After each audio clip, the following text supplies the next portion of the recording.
Hello everybody, today we are going to do a video on special cases, like polynomial special cases and factoring out the GCF. Now, if you hear noises in the background, it's because I'm at home. Sorry. Snow happens. So, let's go ahead and get started. I'd like to make this a short video. So, special cases. There are two that you need to know. One is the square of a binomial, which you've actually seen already we talked about it in class, and you've seen it in the activity on multiplying polynomials, so we'll go ahead and talk about it. Oh wait, that's all I need to talk about. It just looks like this. It's like numbers. It's a binomial being squared, literally a square of a binomial. Okay? And then the second one is the product of the sum and difference of a binomial. So the two binomials look identical, except for one's adding, one's subtracting. Those are the two. So I'm going to show you what they look like. What's great is that if you know what these look like, you can kind of predict how they're going to come out, which is why they're special, because it's easier thing to predict what they're going to look like when they're done being multiplied. And it will help you when we do factoring after spring break. So a square of a binomial, basically, it's going to be some binomial squared. What it looks like is the first number squared plus 2 times the two numbers squared, or not squared, two numbers being multiplied, plus the second one squared. So typically what happens in a binomial is that the first one is a variable and the second one's a number. So this is what it will come out to be like. Again, you don't need to memorize this because if you guys do the multiplication, it comes out that way anyway. So it's just a way that you can kind of figure out a pattern so you can save yourself time. Worst case scenario, you just do the work and you're fine. Okay? So, I think that's all that I had for that page. And then, so here's an example. Square of x plus 3. So what that means, remember, the square on the outside does not mean it's getting distributed. No, no, no, no, no, no, no. Please don't do that. What that means is that you need to write the binomial twice. So you get this. Okay? That's all it means. So here we have the front number was our A, the second number was our B, so I just did that for both of them. So the way that the trick works, we said it was the A squared, so if we square x and then plus 2 times both of them, so 3 and x, plus the second number squared. Okay? And you just get this shortcut way of doing it. So you get x squared plus 6x plus 9. Now, that's the shortcut way. To be very honest, it's not the way I like it, because it can be hard to memorize, because it's very, very similar to each other. I prefer to work it out, but that's just me. So we're going to work it out anyway and make sure it's the right way. So I'm just going to use FOIL. So F stands for first, so x times x gives me x squared. O for the outer, x times 3 equals 3x. I for the inner, so 3 times x gives me 3x again.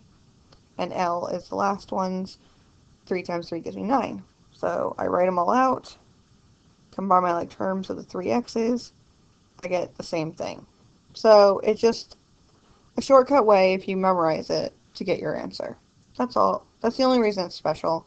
The hardest thing about the square of binomial is that a lot of people like to think it's like a law of exponent thing, which it's not. Okay? So all it means is just write it twice. That's all it means. And then you can go ahead and multiply like normal. Okay?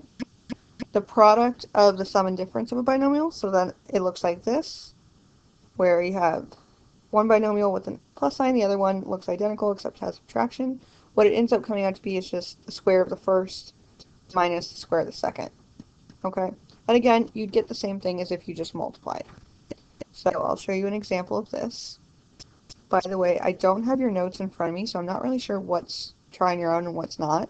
So if I end up doing your tries on your own, sorry. If not, or there's something missing in the notes, I apologize.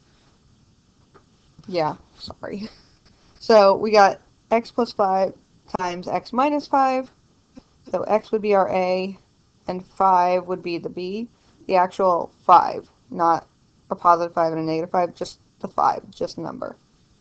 Okay, so the shortcut way would just be square the a term, which is x, and square the b term, which is 5, and then put a minus sign in between them. So we end up getting x squared minus 25. Again, we can go ahead and do FOIL or the Punnett square for this and work it out and see if we actually get this. So, hold on, my sister's calling me, so I gotta pause you for 2 seconds.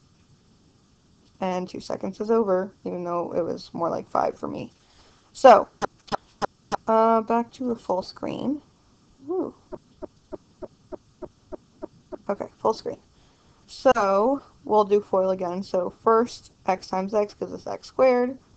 Outer, x and negative 5. So this is when I use a negative 5 when I do FOIL. Okay, so I get negative 5x. It's the 5 times the x, so I get positive 5x. And L is the 5 times negative 5, giving me negative 25. So I write it all out, and then combine my like terms. This is what happens. So the middle two terms, the x terms, end up getting canceled out. So that's why I don't have a middle term, and I don't get a trinomial when I finish. Because they end up getting canceled out, so I get x squared minus 25. So that is why it works. So that is my final answer. Okay? So if you memorize these, great. If not, not a big deal. You can go ahead and work it out like normal. Okay? Last thing we need to do is talk about factoring out a GCF. So GCF stands for greatest common factor, and we're talking about the greatest common factor between two terms. So here's an example, like starting out, let's find the GCF between 28 and 42. Well, we write out the factors of 28, meaning what makes up 28. So we got 1, 2, 4, 7, 14, 28. Those are all numbers that go into 28. We do the same thing for 42. 1, 2, 3, 6, 7, 14, 21, and 42. So they have a lot of common factors. The greatest common factor, though, is 14. So the GCF would be 14. Okay? Now, what does this matter about polynomials? Well, we can do the same thing and be able to find a common factor between multiple terms, even if they had variables. Okay? So what we're basically doing when we find a GCF is we're undoing distributive property. So we're trying to figure out what got multiplied with all three of these factors that we can pull back out and get back to our starting position.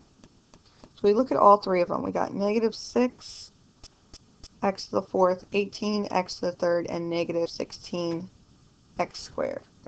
Well, all three of the numbers, we can pull out a negative 2. We're pulling out a negative 2 because this front one is a negative, okay? They're all divisible by negative 2. And if we look at these numbers a little bit more closely, that's the greatest common factor between the numbers. Yeah, the other numbers, they have other factors, but none of them they have in common except for negative 2. So we pull out a negative 2. That's going to change the numbers now. So then when we pull it out, what we're basically doing is dividing. Negative 6 divided by negative 2 leaves us with 3. 18 divided by negative 2 leaves us with negative 9. Negative 16 divided by negative 2 leaves us with positive 8. Okay? But that's not the only thing they all have in common. All three terms also have an x. Okay? So we can pull out an x, but they don't have just one x. If you think about it and you multiply these out, or expand it out, this one has 4 x's, this one has 3 x's, this one has 2 x's. They all have in common at least 2 x's. So we can pull out 2 of those x's, so an x squared, from each term. And we just divide by x squared. So if we take 2 x's away from here, we're left with x squared. 2 x's from this one, we're left with x. 2 x's from this one, we're left with no x's. So that's it. So what we have now is what we pulled out and the leftovers. Okay? What we pulled out is our greatest common factor, and what we did was just factor our polynomial. Okay? So we basically just undid the multiplication that happened. Okay? And that is our final answer. That's a small piece of what factoring is undoing the multiplication. So this is a small piece. We will practice this a little bit more, like after spring break, okay? So don't worry if this is a little like confusing. That's okay. We will practice this a whole lot more between now and like the end of the year, okay? But that's all I have for you guys right now. There could be a couple try-on-your-owns that I asked you to do. Maybe I did them for you. It's very possible. But that's it, and I hope you guys have a good spring break, okay? So let me go ahead and close this before I even say bye, because I always say bye and then end up being on the screen. But yeah, that's all I have for you guys. Enjoy your spring break.